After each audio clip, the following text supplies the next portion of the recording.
ம். நான் இங்கே இன்னைக்கு இதுக்கு ஈவெண்ட்டுக்கு வர்றதுக்கு முன்னாடி என் ஃப்ரெண்ட்ஸ் 2, 3 பேருக்கு நான் டெக்ஸ்ட் பண்ணி சொல்லிட்டு இருந்தேன். ரொம்ப ஆங்ஷியஸாக இருக்குது. லைக் இவ்வளோ நாள் கழிச்சு இந்த படத்தை பற்றி நான் என்ன பேச போகிறேன் அப்படின்னு சொல்லிட்டு. என்னனாலும் பண்ணுறா அழுதுறாதடா அப்படின்னு மட்டும் நிறைய பேர் சொல்லி அனுப்பிச்சாங்க. அப்புறம் என் ஃப்ரெண்ட் ஒருத்தவங்க சொன்னாங்க, லைக் வந்து அழ ஒரு காலம் உண்டு, சிரிக்க ஒரு காலம் உண்டு, இது நீ சிரிக்கிற காலம், நீ சிரி அப்படின்னு சொல்லி அனுப்பிச்சாங்க. ஸோ ஸ்பீச் முடிகிற வரைக்கும் நான் அழாமல் இருக்க ட்ரை பண்ணுறேன். முதல்ல எனக்கு ஒரு 5 பேருக்கு மட்டும் தேங்க்ஸ் சொல்லணும். அதை சொல்லிவிட்டு தான் இந்த படத்தை பற்றி நான் பேசுகிறேன். ஃபஸ்ட்டு என்னோடய ஃபேமிலி, என்னோடய அப்பா, அம்மா, தம்பி 3 பேருக்கும் நான் தேங்க் பண்ணுறேன். ஏன்னா நான் வந்து சினிமாவுக்கு வரப்போ ஒரு 2 வருஷம் மட்டும் நான் போயிட்டு என்னென்னு பார்த்துட்டு வந்துடுறேன், ஒர்க் ஆகுதா இல்லையா அப்படின்னு. கட் பண்ணால் நான் வந்து அப்படியே 26 வரைக்கும் வந்துட்டேன்.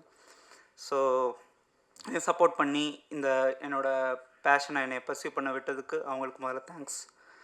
அதுக்கப்புறம் நான் இன்றைக்கி சினிமாவில் இருக்கிறேன், படம் எடுக்கிறேன், இல்லை அடுத்தடுத்து ஏதோ பண்ண போகிறேன்னா அது completely I owe it to Mani sir தான். ஏன்னா மணிரத்னம் சார் ஃபிலிம்ஸ் பார்த்து தான் அது எல்லாருக்குமே தெரியும். கூட ஒர்க் பண்ண எல்லாருக்குமே தெரியும். நான் இல்லைன்னா நான் ரொம்ப ஹாப்பியாக நான் திருநெல்வேலியில் வந்து ஒரு பேங்க்லேயோ ஏதோ இன்ஜினியராகவோ ஒர்க் பண்ணிட்டு சிம்பிளாக இருந்திருப்பேன். எனக்குள்ளே வந்து சினிமா எடுக்கணும், இல்லை வந்து இந்த மாதிரி சினிமா பண்ணணும், இதுதான் சினிமா அப்படிங்கிற விஷயத்தை எனக்கு கற்றுக் கொடுத்தது வந்து மணி சார் தான். அண்ட் இந்த படம் என்னுடைய love letter to Mani sir தான் இது.